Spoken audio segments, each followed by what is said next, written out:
말씀 제목이 재미있습니다. 잘생겼다. 한번 옆에 있는 분들에게 잘생겼다 한번 인사해 주세요. 잘생겼습니다. 잘생겼습니다. 요즘 그 핸드폰 광고에 이정재하고 전지현이 나와서 잘생겼다 잘생겼다 이제 둘이서 잘생겼다고 하면서 춤추는 장면이 나옵니다. 처음에는 이 잘생겼다는 외모를 말하는 줄 알았어요. 근데 나중에 알고 보니까 그게 아니에요. 잘생겼다니까 뭐 내가 이쁘고 멋있게 생겼다는 그게 아니라 잘 만들어졌다는 거예요. 잘 만들어졌다. 그런 뜻이에요. 그런 의미에서 한번 다시 옆에 있는 분들에게 인사해주세요. 잘생겼다.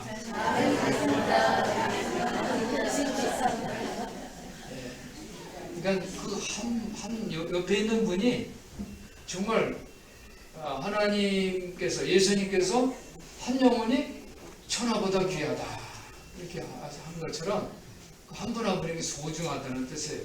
잘생겼다는 게 누가 누구보다 더 뭐 크다, 더 이쁘다 이런 의미가 아니에요.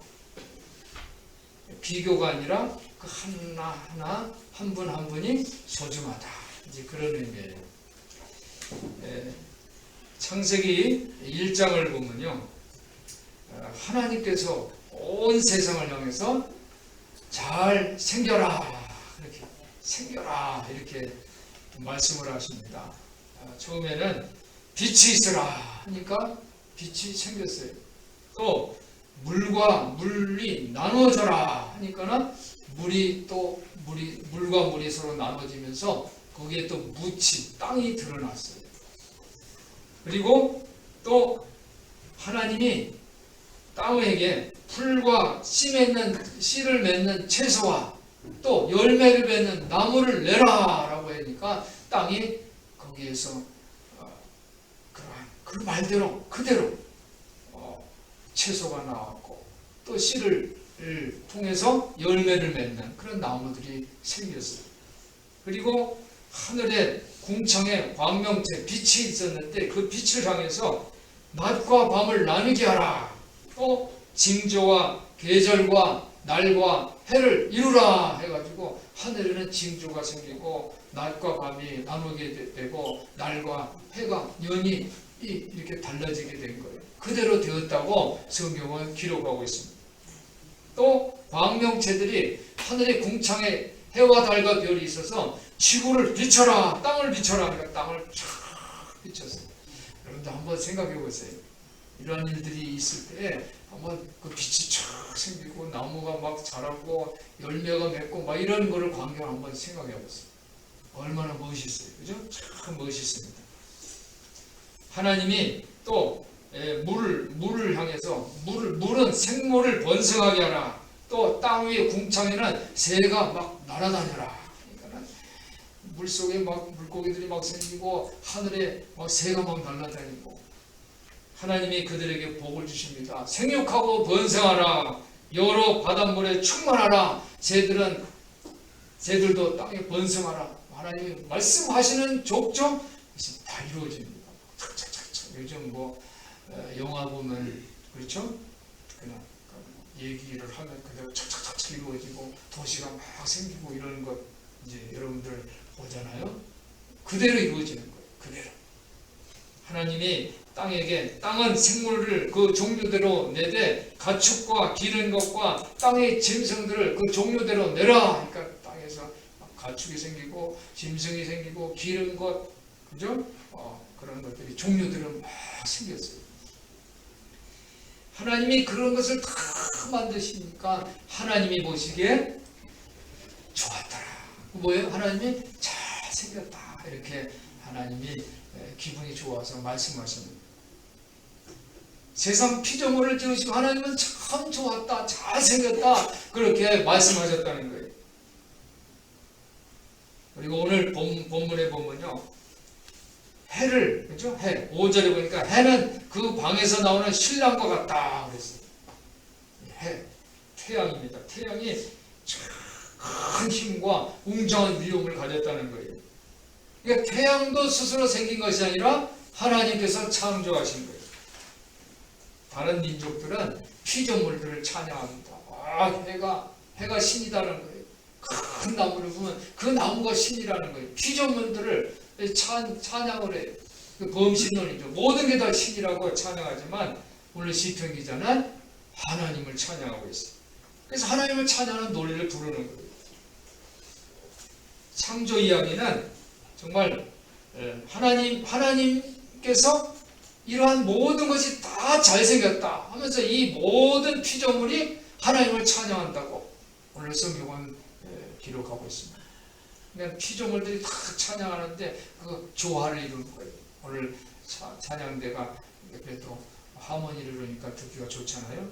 모든 피조물이 그렇게 다 하나님을 찬송한다는 거예요. 오늘 1절을 보니까 하늘이 하나님을 찬양합니다. 하나님의 영광을 선포하고, 그렇죠? 또 궁창이 하나님을 찬양합니다. 그 손으로 하신 일을, 하나님께서 하신 일을 나타낸다라고 했어요. 또 날은 날에게 말합니다. 날도 날에게 말하고 밤도 밤에게 지식을 전하고 다 전하는, 하나님께서 하셨다고 얘기하는 거예요. 언어가 없고 들리는 소리도 없지만은 그 소리가 온 땅에 통하는 거예요. 하모니를 이루는 거예요. 조화를 이루는 거예요. 하나님의 말씀이 세계 끝까지 이르렀다고 그랬어요. 끝까지. 하나님은 그 영향력을 끼치지 않는 곳이 없어요. 지구 땅 끝까지, 저 바다 밑 구석까지 하나님의 말씀은 다 어떻게 영향력을 끼치는 거예요. 그것을 모든 피조물이 하나님을 찬양하는 것처럼 우리 성도들도 하나님을 찬양하고 하나님께 영광을 선포하는 여러분 되시기를 주님의 이름으로 축원합니다. 오늘 하나님을 다 찬양하는데 우리 인간의 이 마음속에는 신비한 구석이 있어요. 신비한 구석, 신비한 공. 오늘 제가 그 주보에 우리는 누구나 신비한 공간이 있다라고 칼럼을 썼는데, 여러분 각자의 신비한 공간이 있어요. 여러분의 마음속은 아주 신비한 공간이에요. 그 마음은 누가 뺏을 수가 없어요. 그렇죠? 그 누가 뺏을 수가 없어요. 물건은 누가 훔쳐가기도 하죠. 그렇죠? 건강도 누가 나를 건강하지 못하게 스트레스를 줘서 아프게 할 수도 있어요. 그렇지만 우리 마음은 내가 아무도 들어올 수 없는 신비한 공간이에요. 그 신비한 공간을 지키기 위해서, 그런데 그 신비한 공간을 사탄 마귀가 막 흔들어 놓는다는 거예요. 마치 경랑이 일으키는 그 바다, 그죠? 폭풍이 일어나는 그 바다 물결처럼 막 마음에 근심 걱정 막 그런 걸 주려고 사탄 마귀는 호시탐탐 누려요. 그러나 그 공간을 여러분들 뺏기지 마시기 바랍니다. 하나님이 통치하고 주재한다면 그 마음은 잔잔해지는 거예요. 예수님이 갈릴리 바다가 풍랑이 일어서 제자들이 죽게 되었을 때 예수님이 뭐라고 말씀하세요? 제자들이 예수님 우리를 살려주세요 하니까 예수님이 폭풍우 바람 파도를 꾸짖으셨어요. 잔잔하라 했을 때 잔잔해졌어요. 마찬가지입니다.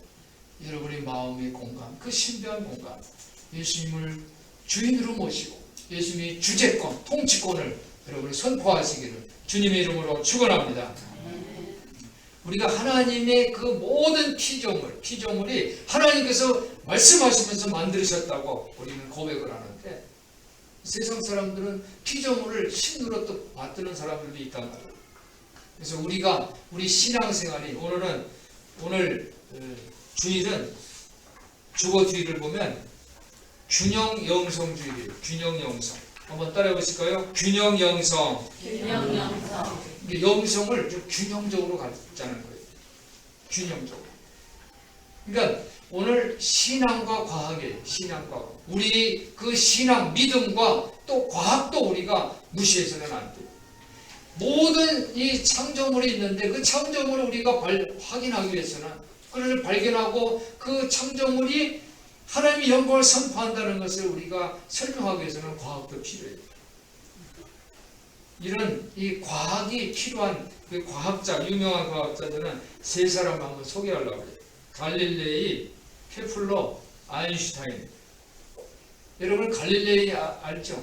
피사에서 왔다. 그죠? 돌을 이제 땅에 이렇게 떨어뜨리잖아요. 근데 갈릴레에는 뭐 어떤 말을 한 것이 유명하냐면 그래도 지구는 돌고 있다. 지구 옛날에는요.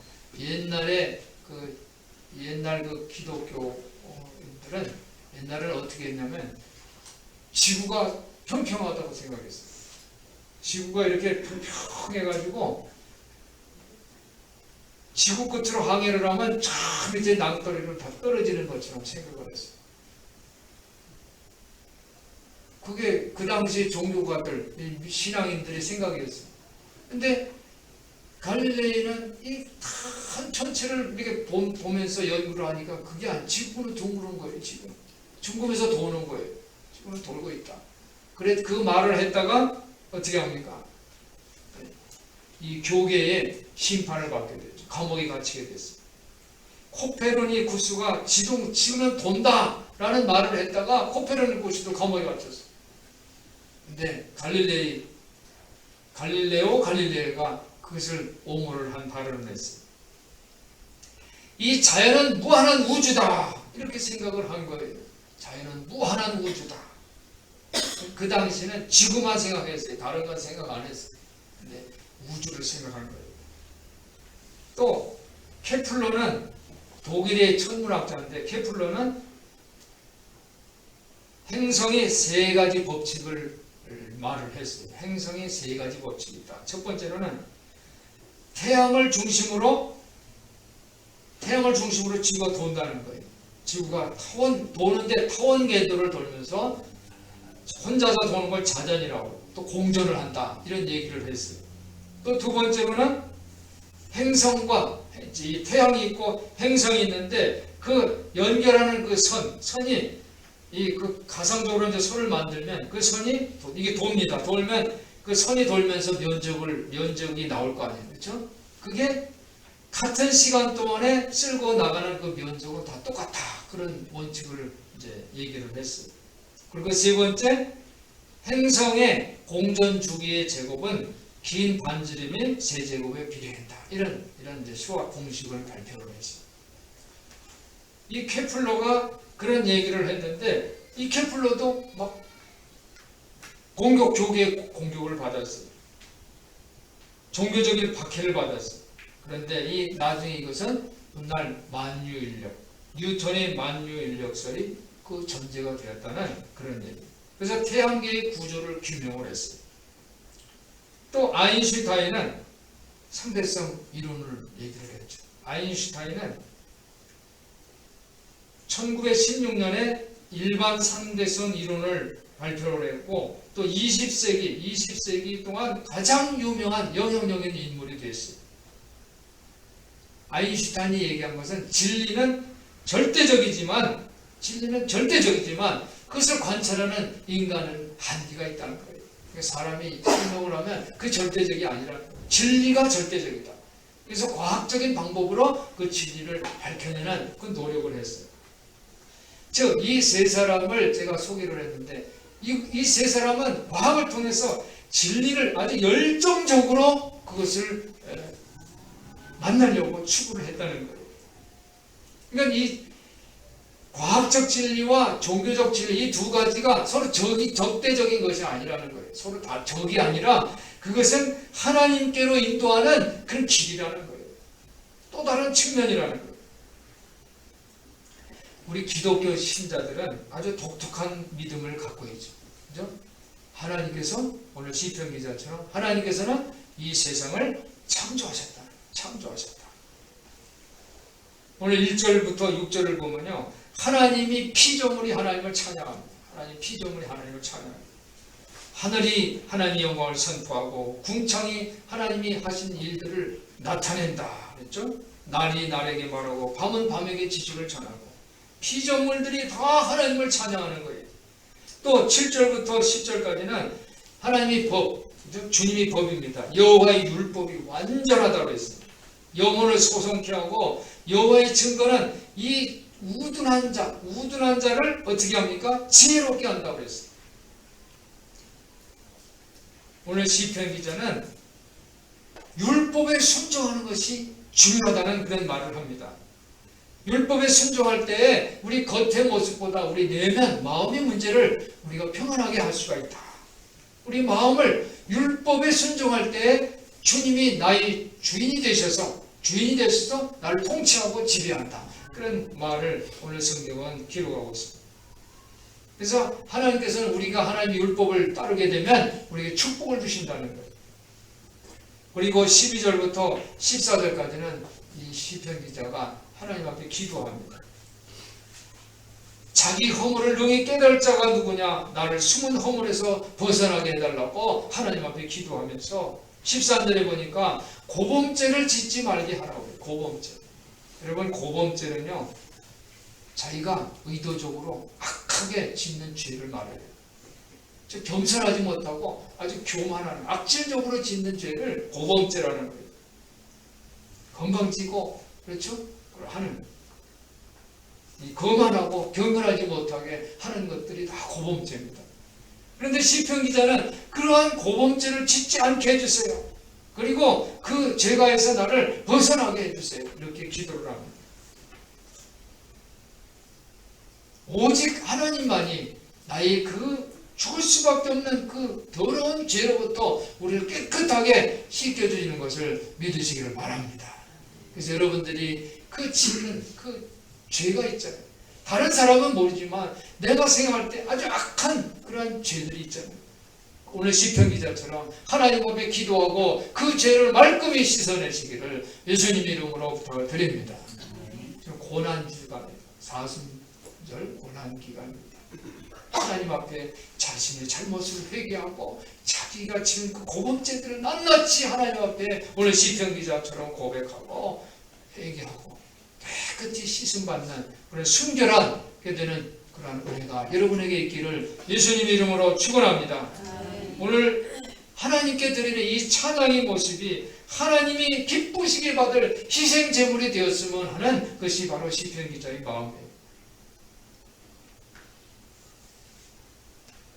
오직 신앙을 통해서 하나님 앞에 고백할 때 하나님의 영광이 드러나는 것을 여러분들이 기억하시기를 바랍니다.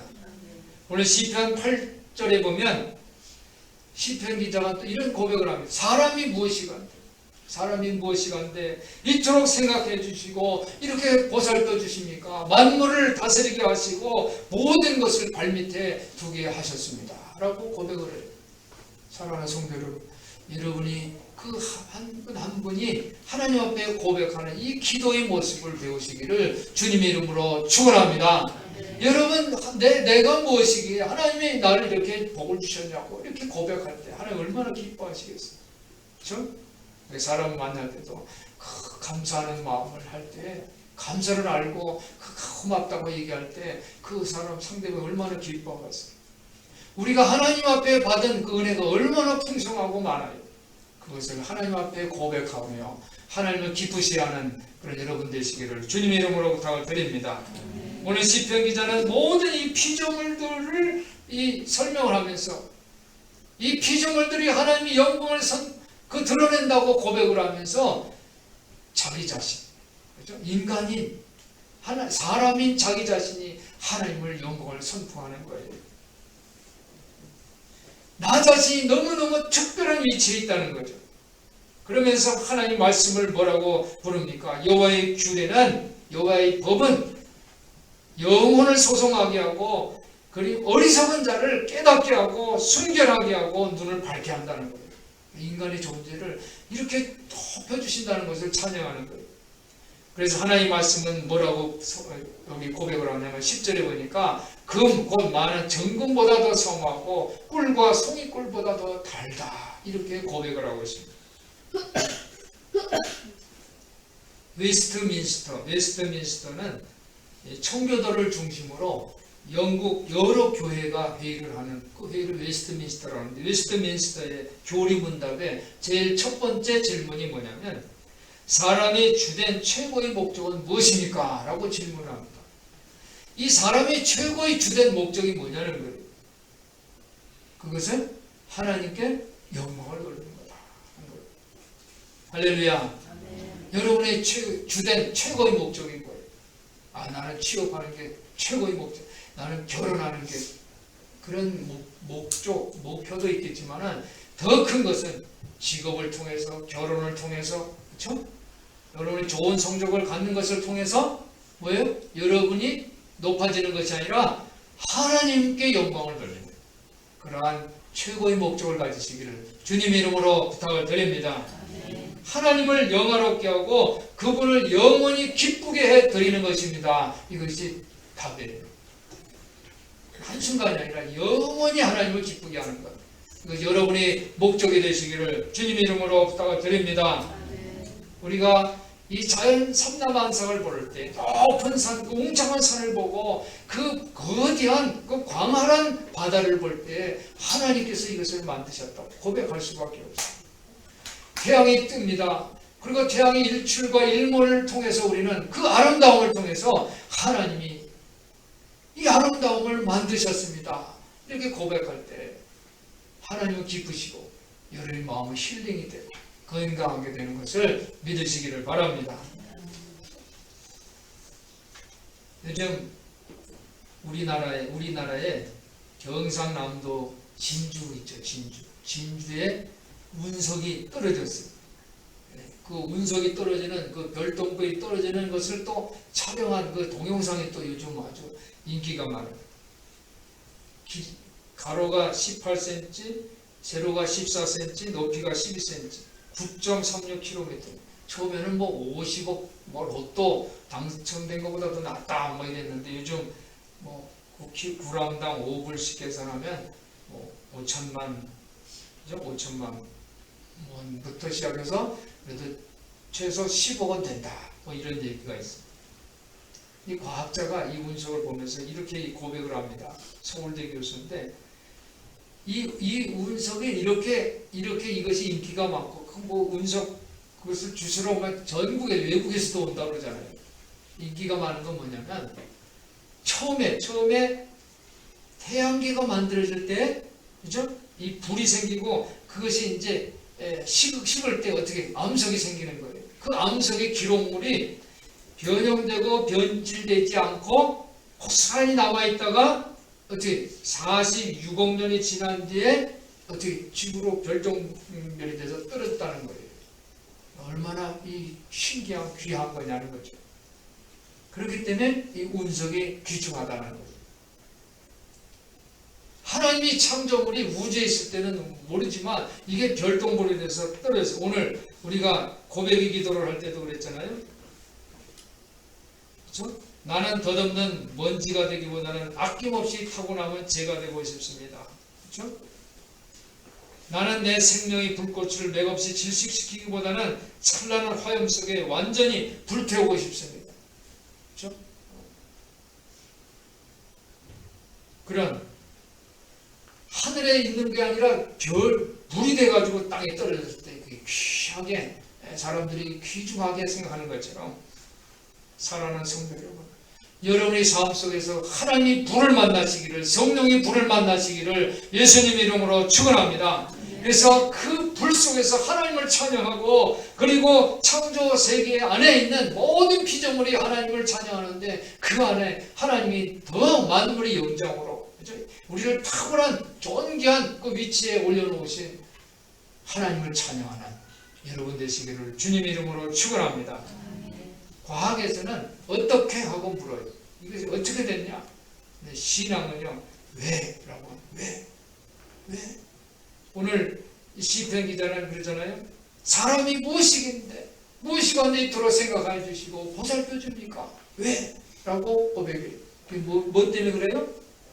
우리를 통해서 하나님은 영광을 받으시고 영원의 시간까지 하나님을 기쁘시게 해드리는 존재로 우리를 불러주셨다는 거예요. 이것을 믿으시고 고백하시기를 주님 이름으로 축원합니다. 우리가 이제 남자와 여자가 서로 만나서 가정을 이룹니다. 그래서 결혼을 해서 가정을 이루면 첫 아이가 태어나요. 그렇죠? 첫 아이가 태어났는데 그 아이를 보면서 우연히 태어났네? 이렇게 하는 부모가 어디 있어요? 그렇죠? 하나님께 감사하고 찬양하고 그렇죠? 너는 독특한 아이야. 그냥 무작위로 너는 생긴 것이 아니라 너는 독특한 아이야. 너를 우리가 낳았어. 그렇죠? 낳고 기르는 거잖아요. 하나님이 우리를 부르신 것은 우리를 택하고 지목하고 선택하신 거예요. 할렐루야. 그러니까 우연히 우리가 이 땅에 온 게 아니라는 거예요. 하나님의 목적은, 우리가 하나님을 향한 최고의 목적은 하나님을 찬양하고 하나님께 영광 돌리고 하나님이 영원히 기쁘시게 하는 것을 여러분이 기억하시기를 바랍니다. 이것이 오늘 시편 기자의 고백이에요. 이것이 오늘 우리의 고백이 되시기를 주님 이름으로 축원합니다. 우리가 진정하게 오늘 말씀을 통해서 우리가 기억할 것은, 오늘 14절 보니까 나의 반석이시오 나의 구속자이신 여호와여 내 입이 말과 마음이 묵상이 주의 앞에 연락되기를 원하옵나이다. 이렇게 고백을 해요. 하나님은 나의 반석이라는 거예요. 나의 구속자예요. 그래서 내 입이 말과 마음이 묵상이 주님 앞에 연락되기를 원하는 거예요. 우리 예배가, 지금 우리가 하나님 앞에 드리는 이 예배가 신령과 진정의 예배가 돼서 하나님께서 흠양하시고 기뻐 받으시는 그런 예배가 될 수 있다. 우리 마음에 간절함으로 하나님을 사모하시기를 주님의 이름으로 부탁을 드립니다. 과학자 아인슈타인이 신앙 고백을 이렇게 했다고 그래요. 우리가 가질 수 있는 가장 아름다운 경험은 바로 신비라는 거예요. 신비. 아까 신비라고 말씀하셨잖아요. 우리는 각자 마음에 신비한 공간이 있어요. 내 집은 누가 들어올 수 있어요. 우리 교회도 누가 들어올 수 있어요. 그렇죠. 여러분의 마음속에 마음 열어. 내가 들어갈 거야. 그래서 들어옵니까? 아무도 들어올 수 없어요. 그 공간은 나만의 고유한 공간이에요. 그 신비 공간이 있다는 거예요. 그런데 그것이 가장 아름다운 경험이라는 것이죠. 이것은 참된 예술과 참된 과학의 밑바닥에 놓여있는 근본적인 감정이라는 거예요. 우리가 꿰뚫어 볼 수 없는 어떤 것이 존재한다는 인식, 가장 심오한 이성의 통찰, 가장 눈부신 아름다움, 이런 것들은 희미한 형태로 우리에게 주어진다는 거예요. 다른 사람은 마음속을 들여다볼 수가 없어요. 그렇죠? 그렇지만 우리 마음을 들여보는 분은 바로 한 분, 하나님만이 우리 마음을 들여다볼 수 있어요. 여러분의 마음 공간은 하나님만 들여다볼 수가 있습니다. 하지만 그것들은 참된 종교성을 구성하는 인식이고 감정이다 라고 아인슈타인이 얘기했어요. 그래서 나는 이런 의미에서 깊은 종교심의 사람이다, 이런 말을 했대요. 사랑하는 성도 여러분, 여러분의 신앙생활이라는 게 뭘까요? 오늘 한번 나의 신앙생활이 뭔가라는 것을 한번 묵상해 보시기를 바랍니다. 나의 신앙생활이 뭔가? 그것은 바로 나 자신이 하나님을 모시는 거룩한 성전이라는 것을 깨닫기를 바랍니다. 여러분의 한 분 한 분이 다 거룩한 성전이에요. 그 거룩한 성전은 아무거나 들여올 수가 없어요. 예수 그리스도께서 성전을 깨끗하게 청결하시잖아요. 거기에서 장사하고 거기서 짐승 또 돈 바꿔주는 일 이런 그 장사치들이 그 성전에서 있으니까 예수님이 다 그것을 깨끗하게 하잖아요. 채찍을 휘두르시면서 다 이 성전에서 나가라고 그러잖아요. 여러분이 각 한 분 한 분은 거룩한 성전이에요. 여러분의 마음은 거룩한 성전이에요. 거기 안에 시장에 있는 사고 파는 그러한 복잡한 것들, 이런 것들을 다 깨끗이 정화하는 이 시간이 되시기를 주님 이름으로 축원합니다. 그래서 이 하나님을 모시기에 부족함이 없도록 자기 자신을 살피세요. 나 자신 늘 살피세요. 그래서 떨어진 쓰레기 같은 거 없나 다 줍고, 먼지 있나 다 깨끗이 걸레질로 청소해서 깨끗하게 항상 둘 때, 그리고 그 자리에 하나님을 모실 때, 그것은 거룩한 성전이고 하나님이 거하시는 거룩한 장소임을 믿습니다. 그런데 여러분, 나만 거룩한 성전이 아니라 옆에 있는 분들도 다 거룩한 성전이에요. 옆에 있는 분들도 다 거룩한 성전이라는 거예요. 그래서 우리는 한 사람 한 사람을 하찮게 대할 수가 없어요. 다 성전이에요. 그렇죠? 교회를 막 함부로 누가 할 수가 없잖아요. 그래도 교회는 구별된 곳이잖아요. 그렇죠? 이 학생들이 데모를 하다가도 교회로 들어옵니다. 그러면 경찰들이 교회에 들어와서 잡아갈 수가 없어요. 왜? 거룩한 곳이거든요. 구별된 장소라는 거예요. 여러분이 옆에 있는 분들도 다 거룩한 성전이에요. 아마 옆에 있는 분들을 이렇게 보시면서 여러분들이 또 한번 인사를 나누시기 바랍니다. 잘생겼다. 잘생겼다. 교회는요, 생기는 것이 잘생긴 거예요. 교회가 생기면 그 지역사회가 복음화되고 천국이 되는 것을 믿으시기를 바랍니다. 아이, 또 교회가 왜 생겼지? 이러면 안 되죠. 그죠? 옆에 있는 분들이 다 교회 잘생겼다. 이렇게 칭찬하고. 그 교회의 목적이 뭐라고 그랬어요? 하나님께 영광을 돌리고 하나님을 영원히 기쁘시게 해드리는 거예요. 이것이 여러분이 최고의 목표가 되시기를 예수님 이름으로 축원합니다. 축원합니다. 기도하겠습니다. 하나님 아버지 감사합니다.